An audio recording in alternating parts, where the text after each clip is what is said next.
Monday morning, Mias are here. They're doing a bird survey. They've been doing a few. I've got me hat on. Only one of these in the world. This morning already, Jenkinsons have been for a load of wood chip. They've been for a load of seed beans, and they're now currently here for a load of OSR. And it's only just after 9 o'clock. I've been on the phone for the first hour and a bit this morning, and sending a few emails, and filling a form in and all sorts of boring stuff. And then today, going to go and survey the damage from the storm. So in fact, just walk past some of it.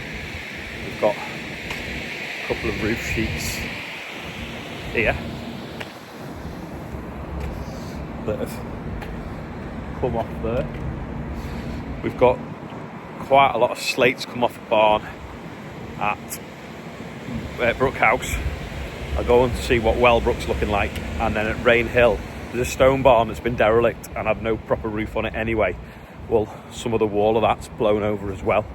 So Adam shoved it off the track, go up there, because I think it might be a peak that we might have to push over the telehandler to make it a bit more safe. I'm not sure if we've got any trees down though. That looks well over there, look at this. I'm pleased with that considering how late it was sown. It's Monday morning and that means that the T&J trucks are extra sparkly. They're always clean and well presented, but they definitely are on a Monday morning because they've not been on the road network much. I think there's 9 or 10 load out this week.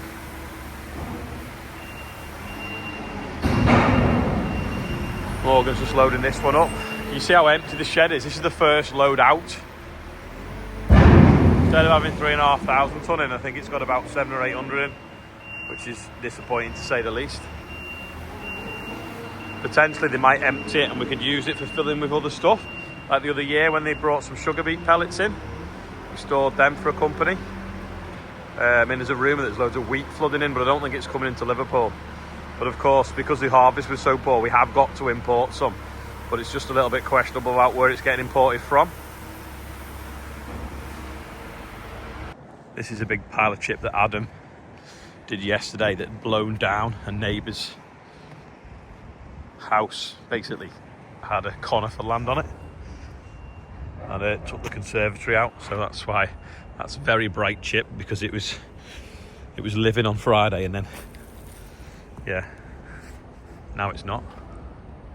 A few things arrived in the post. This amazing Christmas card that somebody's made. Alex Cottrell, is it? Fence with snow on at the back, and then they pronounce Crivet. Crivet's K700, Morgan's favourite tractor. And also this t-shirt as well. Just a bit like a Baywatchy kind of t-shirt.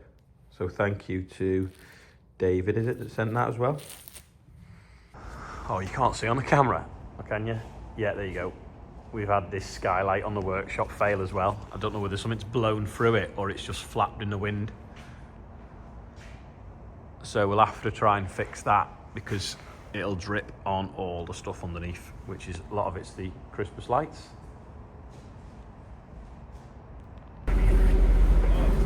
Morgan and Rob are just going to straighten them out a bit, ready to put back on the roof. I'm going to get the basket as well so we can lift them up in the basket a bit easier because they're quite long sheets.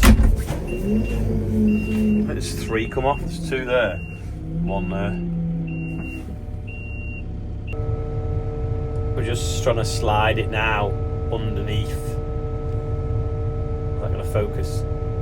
Underneath the other sheet here. There, and then over that beam.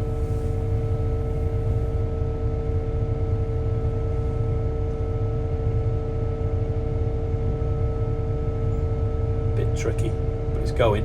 We've flooded it all away from this end here.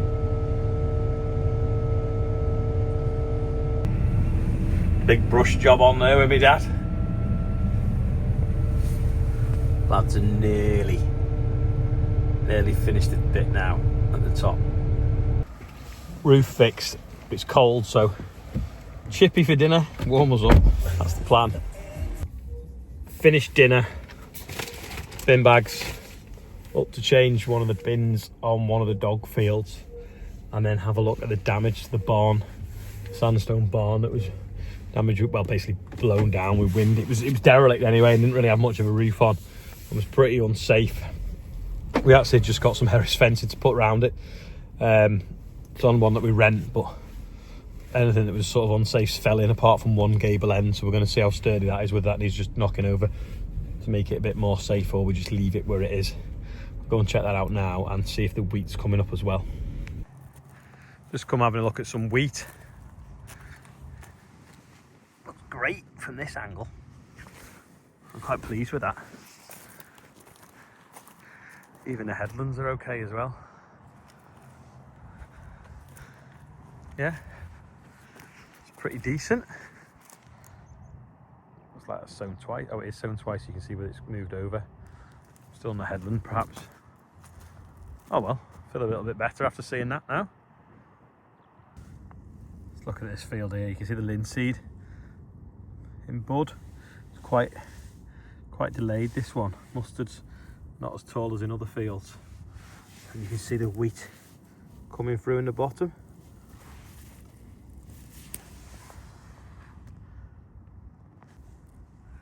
See, the frost caught that a bit now. See the wheat in the bottom as well. Yeah, it's really stunted. Even the linseed's shorter on this piece as well. This is the sandstone barn that was really unsafe. We were going to, like I say, put a fence around it and through the field, but it was so wet. Anyway, the wind the other day pushed that peak in this front wall over. This is where the kestrels actually used to nest. So, yeah, it's a lot safer now, that end.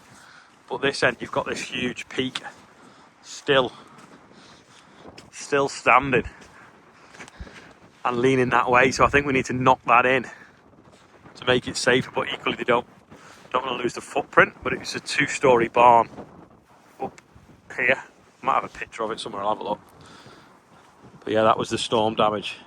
It's had no roof on it for, well, I've been here 12 years and it had not one on for probably 10 or 20 years before that. But it probably needs a bit of tidying up and making safe now. It seems some storms, that building, hasn't it? Such a shame. This is a little bit like what we had across the road where we built my mum and dad's house. It was an old barn like that fell down eventually. The shipping. It just shows the decline of agriculture over the last, I don't know, 50, 60 years, where your barns like that, you can't really afford to maintain them. I mean, we're only the tenant as well, so that actual barn's excluded off the tenancy because it was in such bad state of repair when we took the tenancy on.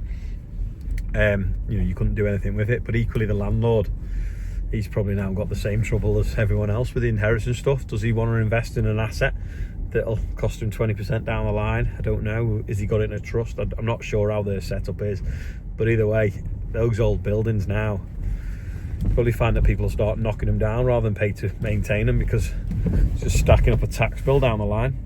There's a few more slates come off from the other day.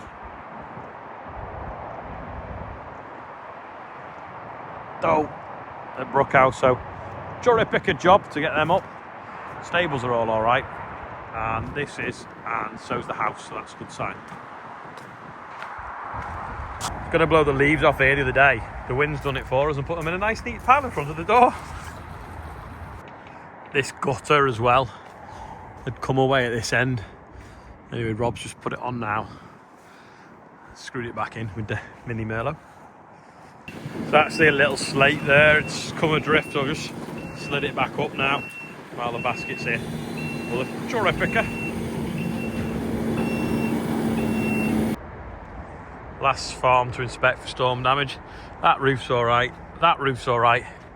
Couple of slates slipped on this one. Nothing major. Job for the Jurapica.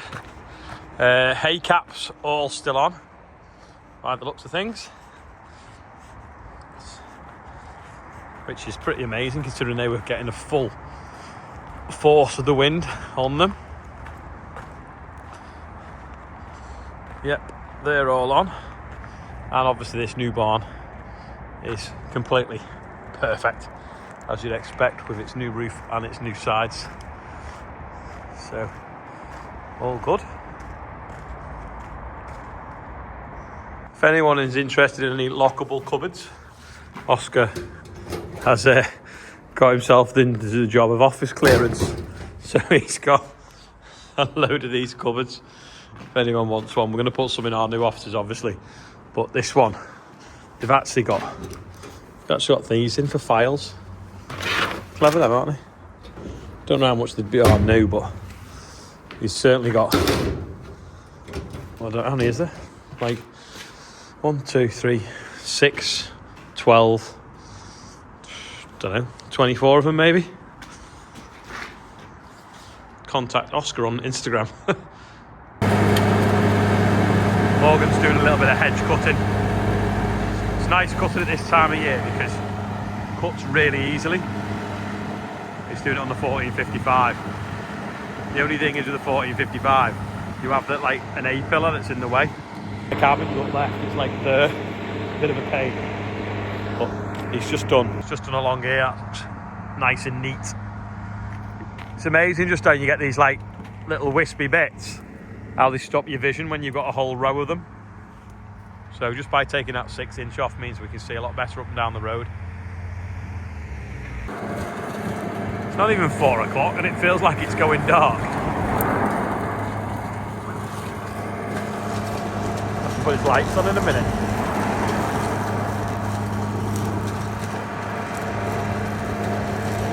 Pairing along anyway nicely.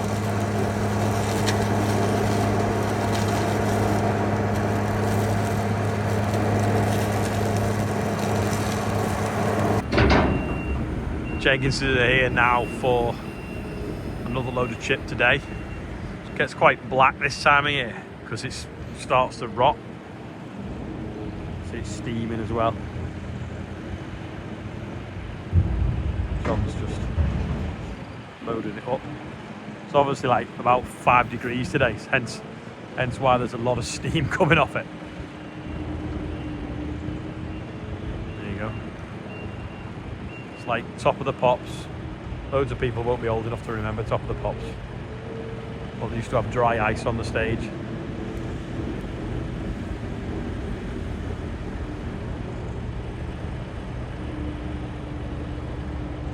So it looks warm, which it is, but it's obviously not hot. But with the temperature being too cold,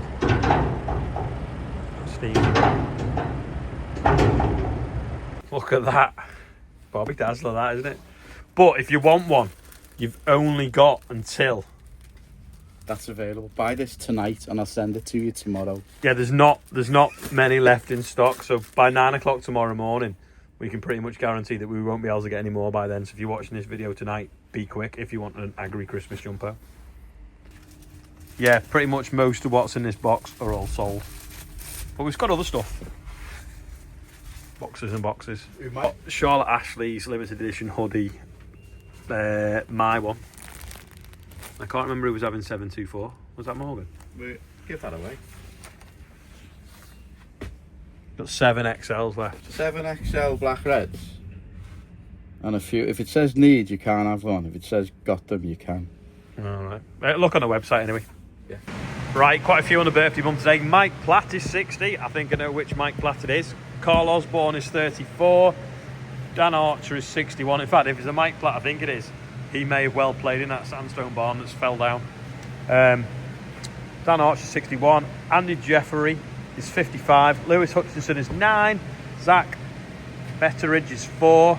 Jake Noble, I think it was his birthday yesterday on the 8th. So happy birthday. And we're now 81,378, which is over £85,000 because there's 3,793 gift aid as well. So well done everyone, and happy birthday anyone whose birthday is today that isn't on there.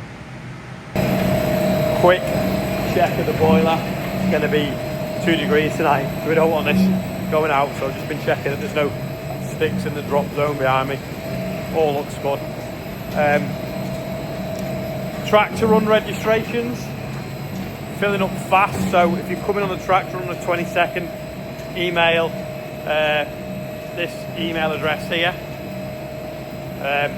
Make sure you're on it. And also as well, we've got a sponsor now for the London Palladium.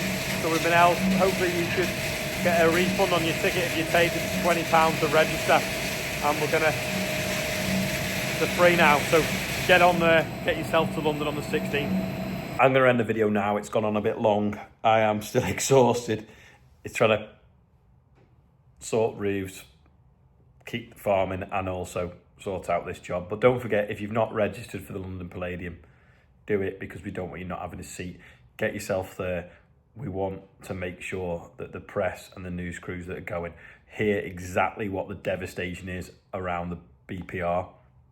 You don't have to be a farmer. Equally, if you are a farmer, get yourself there, and we'll have a good day, hopefully. We'll start announcing some of the speakers as well once we've confirmed the timings of them. But we can't say these are the people speaking, just in case some of them can only do like the same half hour or the same 10 minutes. So it'll be coming out soon. But yeah, thanks for watching today, and I'll see you tomorrow. Oh yeah, picture at the end. Guess who it is? Works here.